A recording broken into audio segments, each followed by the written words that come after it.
అందరికీ నమస్కారం అండి. మనం ఏదైనా సరే ఒక పని చెయ్యాలి అనుకుంటాం. అది చేసి అది సక్సెస్ఫుల్గా పూర్తి చేయాలని చెప్పి పట్టుదలగా కూడా చేస్తాం. కానీ ఏ పనిలో కూడా మనసు నిమగ్నం అవ్వట్లేదు. ఏ పని కూడా మేము చేయలేకపోతున్నాం. మా వల్ల అస్సలు అవ్వటం లేదు. ఏ పని తలపెట్టినా అది పోస్ట్పోన్ అయిపోతూ ఉంది అనుకునే వాళ్ళు చాలామంది ఉంటారు కదా. అలాంటి వాళ్ళు తప్పకుండా ఈ కథ వినండి. Welcome back to our channel positive vibes in Telugu. ఒక కొండ ప్రాంతం పక్కన ఉన్న ఒక ఊరిలో ఒక జైన్ గురువు ఉంటాడు.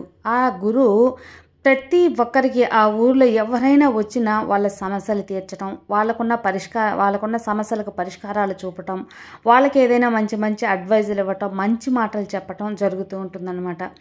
ఆయన దగ్గరకు పోతే ప్రతి ఒక్కటి కూడా ఏదో ఒక సమస్యకు సొల్యూషన్ అనేది దొరుకుతుంది, లేకపోతే మనసు ప్రశాంతంగా ఉంటుంది. మనకున్న ఏదైనా గందరగోళం ఆలోచన ఉంటే దానికి ఖచ్చితంగా ఆయన ఒక మంచి మాట చెప్తారు అనే విధంగా ఆ ఊరి జనం కూడా ప్రతి ఒక్కరు కూడా ఆయన వెతుక్కుంటూ వెళ్ళేవారు. ఆయన కూడా ఓపికగా తనకున్న సమయంలో అందరికీ వచ్చి వాళ్ళకున్న డౌట్స్ అన్నీ కూడా క్లియర్ చేస్తూ ఉండేవాడు అనమాట. ఇదే విధంగా ఒక అభిరామ్ అనే ఒక వ్యక్తి అతని దగ్గరికి పోతాడు. జైన్ గురు దగ్గరికి వెళ్ళి నమస్కారం చెప్పి కూర్చుంటాడనమాట. ఏంటి నాయనా నీ సమస్య అని చెప్పి ఆ జైన్ గురు అడగగానే, ఏం లేదయ్యా, నాకు ఏ పని తలపెట్టినా కూడా అది నిర్విఘ్నంగా నేను పూర్తి చేయలేకపోతున్నాను. ఏం పని కూడా అది మనసు పెట్టి చేయలేకపోతున్నాను. అది చెయ్యాలి అని మనసులో ఎంత ఉన్నా కూడా మళ్ళీ రేపు చేద్దాంలే, ఎల్లుండి చేద్దాంలే అని చెప్పి పోస్ట్పోన్ అవుతూ ఉంటుంది. అదేవిధంగా నాకు నీ వల్ల కాదు అని చెప్పి చుట్టుపక్కల ఉన్న వాళ్ళు కూడా నాకు చెప్పటం వల్ల అసలు నాకు ఆ పని మీదే మనసు అనేది పోవటం లేదు. దేనివల్ల ఇట్లాగవుతుంది? నా పట్టుదల ఉంది, చేయాలనే తపన ఉంది, కానీ చేయలేకపోతున్నాను. ఎందువల్ల? దీనికి నాకు పరిష్కారం మీరు చూపండి అని చెప్పి ఆ జైన్ గురు దగ్గర అభిరామ్ అడుగుతాడు. సరే, నేను నీకు కావాల్సిన సొల్యూషన్ అనేది ఇస్తాను, కానీ నాతో కొంత సమయం నువ్వు గడపగలవా అంటాడు. గడపగలను స్వామి, తప్పకుండా మీతో ఉంటాను అంటాడు. సరే, నేను ఇప్పుడు ఆ కొండ దగ్గరికి వెళ్తున్నాను, వస్తావా అంటాడనమాట. సరేనయ్యా వస్తాను స్వామి అని చెప్పి ఆ జైన్ గురు వెనకాలే వచ్చి అభిరామ్ కూడా వెళ్తూ ఉంటాడు. అలా కొంత దూరం వెళ్ళాక ఆ జైన్ గురు అడుగుతాడనమాట, నాయన నువ్వు ఎప్పుడైనా గృహలను చూసావా అంటాడు. గృహల్ని ఎప్పుడు చూడలేదు అయ్యా, నేను ఎప్పుడు కూడా సినిమాల్లో కానీ ఇలా నాటకాల్లో కానీ చూస్తూ ఉంటాను. గృహలు అంటే ఇలా బొమ్మల్లో చూడటమే కానీ ఎప్పుడు కూడా నేరుగా అనేది నేను చూడలేదు అని చెప్తాడు. సరే చూస్తావా అంటే చూస్తాను అంటాడనమాట.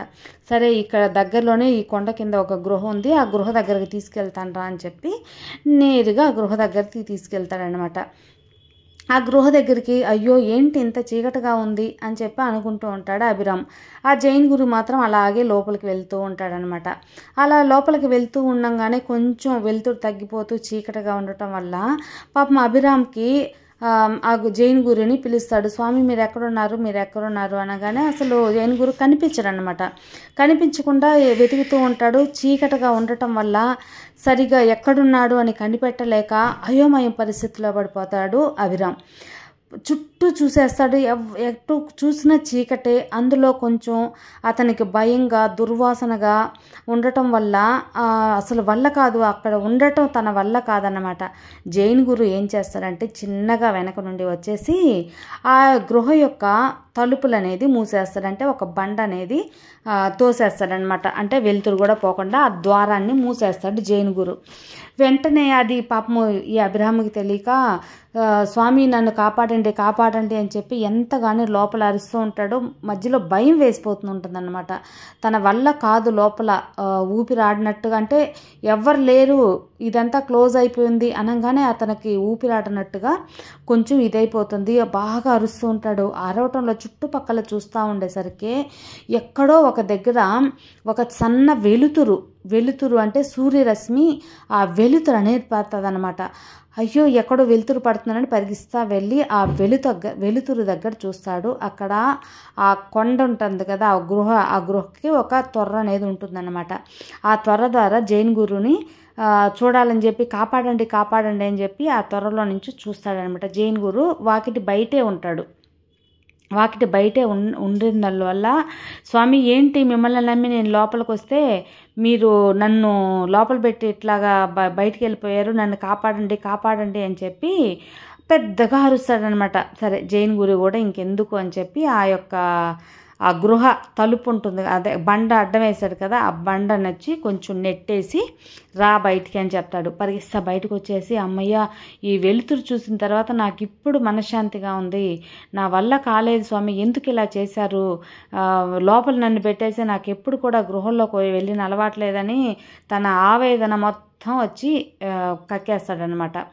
అప్పుడు జైన్ గురు లోపల భయంకరంగా భయం వేసింది అనగానే, అవును భయం వేయకుండా ఇంకేముంటుంది, మీరేంటి స్వామి ఇలా చేశారు, నేనేదో నా సమస్య చెప్పుకొని నాకేదో మీరు మంచి మాట చెప్పి పరిష్కారం చెప్తారు అనుకుంటే మీరు ఎలా నా ప్రాణాలు తీయాలని చూస్తారా అని చెప్పి తన కోపంలో గబగబా జైన్ గురు దగ్గర మాట్లాడతాడనమాట. అప్పుడు అభిరామన్ చూసి ఆ జైన్ గురు ఇలా చెప్తాడు, నాయనా నీ సమస్యకు పరిష్కారం ఇదే, నీకున్న ఈ యొక్క ఆందోళనకి సరైన సమాధానం కూడా ఇదే. ఇప్పుడు జరిగినదే నీ జీవితంలో నువ్వు చేస్తున్న తప్పు ఏంటి అంటే, లోపల నువ్వు వెళ్ళావు, నేనే కావాలని ఈ గృహ తలుపు అనేది మూసేశాను, ఆ బండ అనేది అడ్డం పెట్టేశాను, ఆ సంగతి నీకు తెలియదు. ఇలా ఉన్నాం కానీ లోపల చాలా చీకటిగా ఉన్నింది, ఆ సమయంలో నీకు ఏమనిపించింది చెప్పు అని చెప్పి జైన్ గురు అడుగుతాడు. ఏమనిపించిందా, లోపల దుర్వాసన, చెడ్డ వాసన, అసలు గాలి లేదు, వెలుతురు లేదు, ఎవ్వరూ లేకుండా భయం, ఏమైపోతానన్న భయం అనేది వేసింది, ఇది ఇక్కడి నుంచి బయట పడితే చాలు, నా ప్రాణాలు కాపాడుకుంటే చాలు అన్నంతగా అనిపించింది స్వామి అంటాడనమాట. అవునా, అయితే ఆ వెలుతురు ఎలా చూసావు అంటాడు. ఆమె చుట్టుపక్కల చూస్తూ ఉంటే ఆ వెలుతురు అనేది నాకు కనిపించింది, వెంటనే అబ్బా చాలరా అని చెప్పి ఆ వెలుతురు గుండా నేను అరవటం సాగి మిమ్మల్ని చూడగలిగాను, తర్వాత మిమ్మల్ని పిలిస్తే మీరు తలుపు తెరిచారు అంటాడు. ఇదే విధంగా నీ సమస్యకు కూడా పరిష్కారం ఇదే నాయనా. నువ్వు ఒక సమస్యలో ఇరుక్కుపోయి ఒక పని చేయాలి, ఎలా చేయాలి అని తడబడుతున్నప్పుడు నలుగురు నాలుగు మాటలు నువ్వు చేయలేవేమో అని నిన్ను ఒక డిసప్పాయింట్ అనేది చేసేస్తున్నారు. అలా డిసప్పాయింట్ చేయటం వల్ల నీకు వేరే ఆలోచన లేక ఆలోచించే శక్తిని కోల్పోయి నువ్వు ఆ పనిని పూర్తి చేయలేకపోతున్నావు. ఇప్పుడు నీ పక్కన ఎవ్వరూ లేరు, నువ్వు వెలుతురు కోసం వెతికావు, బయటపడే దారి కోసం వెతికావు, నువ్వు ఆలోచించుకునే శక్తి వల్ల చుట్టూ చూసి ఆ వెలుతురిని, ఆ సూర్యరశ్మిని పసిగట్టి నన్ను చూడగలిగి కాపాడమని అడిగావు. అదే నీ పక్కన లోపల ఎవరైనా ఉంటే ఇంకా వెళ్ళే దారి లేదు అని నిన్ను చుట్టూ కూడా చూడనివ్వరు. కాబట్టి ఇదే జరిగేది, నీ జీవితంలో నీ పనులు పూర్తి కావడం లేదు, నువ్వు ఏ పని చేయలేకపోవడానికి కారణం ఇదే. నీ చుట్టూ ఉన్న వాళ్ళు నిన్ను ఆలోచించేసే శక్తిని కోల్పోనిస్తున్నారు. నీకున్న గందరగోళంలో నీకు ఆలోచన శక్తి తగ్గిపోతుంది. కాబట్టి ఒక సమస్య వచ్చినప్పుడు, ఒక పని ఏదైనా అడ్డంకులు వచ్చినప్పుడు దానికి పరిష్కారం ఏంటి, ఎలా బయటపడాలి అని చూసుకోవాలే కానీ నిరుత్సాహపడితే ఏదీ రాదు. కాబట్టి నీ జీవితంలో మంచి స్థాయికి రావాలి, నీ పనులన్నీ సక్సెస్ఫుల్గా నెరవేర్చుకోవాలి అనుకుంటే ఒక సమస్య వచ్చినప్పుడు ఆ సమస్య పరిష్కారం ఏంటి అని మాత్రమే ఆలోచించి బయటపడే దారి చూడని చెప్పి వివరంగా చెప్తాడనమాట. ఇప్పుడు అభిరామ్కి బాగా అర్థమవుతుంది. అభిరామ్కే కాదండి, ఈ కథ వింటున్న మనందరికీ అర్థమైంది కదా. సో ఇక మీద ఎలాంటి సమస్య వచ్చినా, ఏ పనులకు అడ్డంకులు వచ్చినా భయపడని అవసరం లేదని ఈ కథను ఇంతతో ముగిస్తున్నాను. ఈ కథ నచ్చితే లైక్ చేయండి, షేర్ చేయండి, సబ్స్క్రైబ్ చేసుకోండి. మరో మంచి వీడియోతో మళ్ళీ కలుద్దాం. అంతవరకు have a good day friends. Thank you for watching. Bye.